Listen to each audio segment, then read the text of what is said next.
در شهر خوجند семинари آموزشی برای مربیان و آموزگاران فن تربیت جسمانی زیر لایحه فوتبال در مکتب که از طرف اسوسیاسیون فوتبال بین المللی و فدراسیون فوتبال تاجیکستان راه اندازی گردیده است به انجام رسید.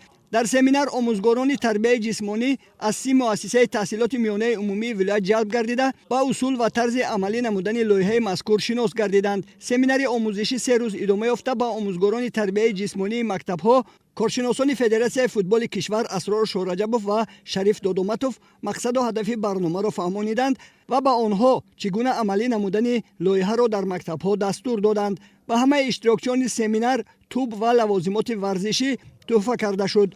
همچنین اشتراکچیان семинар با سرتیفیکات‌های مخصوص قدردانی کرده شدند. آموزگاران تربیت جسمانی مکتب‌هایی که در برنامه شاملند من بعد در برابر مشق و تمرین در دایره برنامه در مسابقه‌های داخلی مکتبی، شهری و ولایتی اشتراک می‌نمایند. یادآور می‌شویم که لایحه مذکور که با مقصد رشد فوتبال در مکتب‌ها و دریافت فوتبالبازان بالایقت از بین خوانندگان راه اندازی شده است، امسال 130 مؤسسه تعلیمی کشور را فرا گرفته است و فدراسیون فوتبال تاجیکستان در نقشه دارد من بعد لایحه را با فراگیری مکتب‌های از این بیشتر عملی نماید.